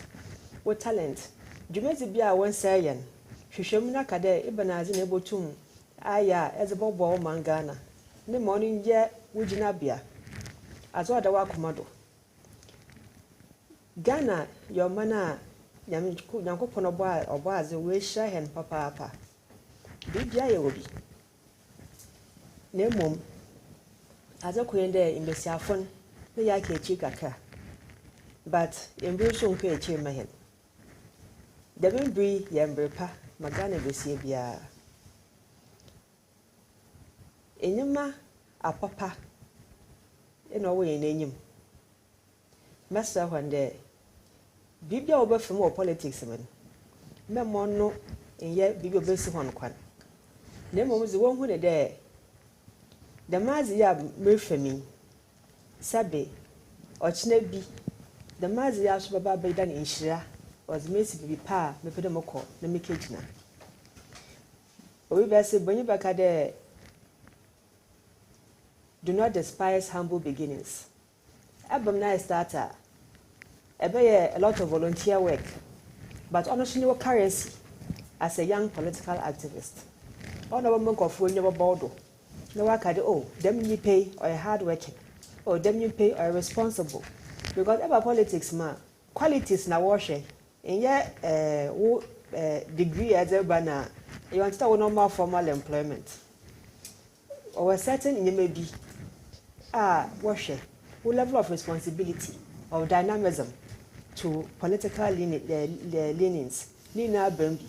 Inti other airbar, take into consideration the minimum that also as a abotar, Nana show it is when you also a banner, Manako Podio Ububian, also banner Badanese, never be bois or mangana. Thank you so much, Gabriella. Thank you for helping us bois our mangana. Esther. Esther, can you please give us your closing thoughts? So short. Thank you for the question. It's important to know your limitations. I unfortunately do not speak any local languages, so I will leave everybody with the words of my two brilliant sisters. Done. Beautifully done. I'm not just done, beautifully done.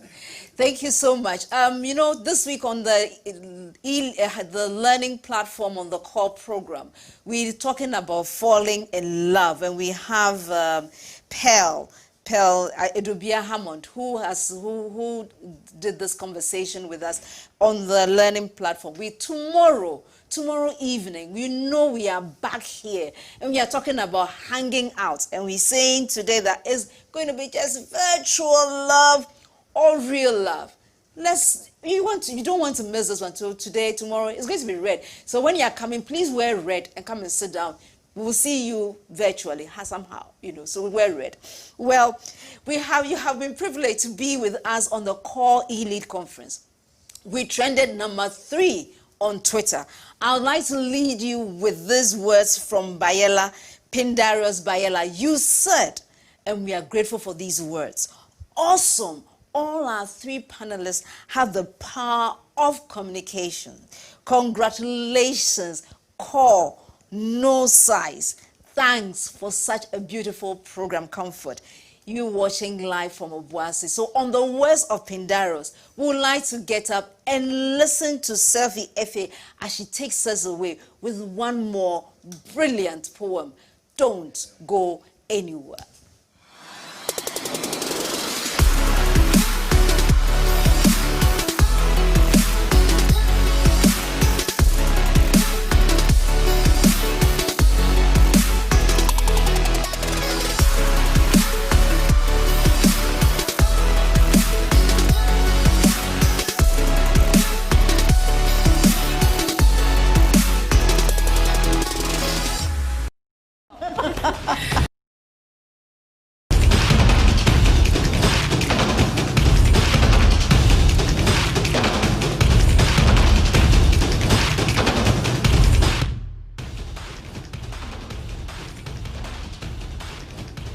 CoRe, learning together, growing together. I thought CDs were out of. Okay. Well.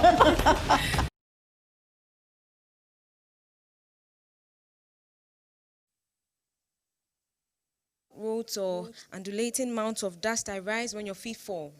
I can form sandstorms. Beware lest I blind you with a veil of ochre. I am the bump in your speeding wheel. Slow down and don't get too familiar. I am the depressions and the elevations. I spread so easily as man builds, I appear as that easy. I connect the world, east to west, north to south, home to the corner store, church to the drinking spot, school to the candy shop, hospital to the cemetery. I am the beginning and the end of many dreams and destinies. I am the development marker. Every politician's ideal wingman.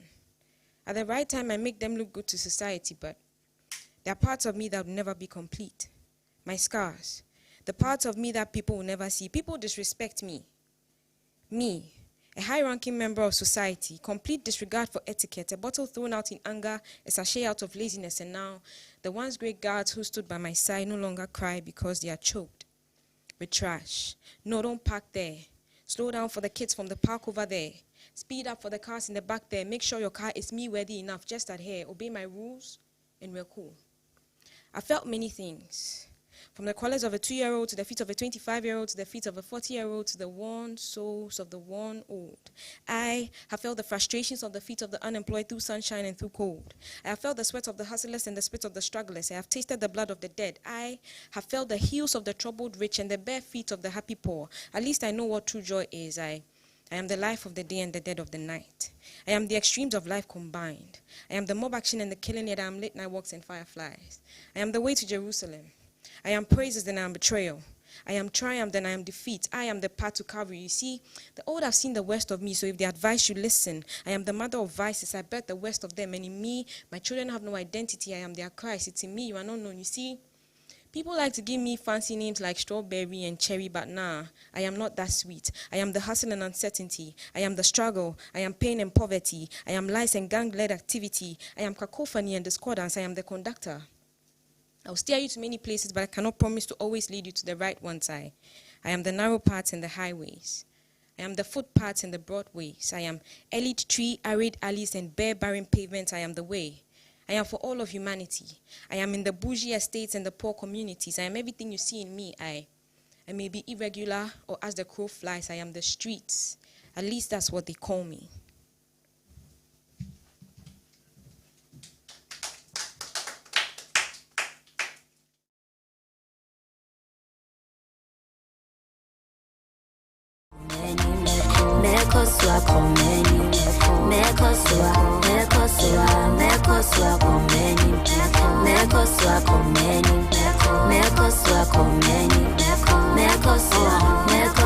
Back to the basics. I brought one up, but we're down so many times you don't want to even get up and just face it.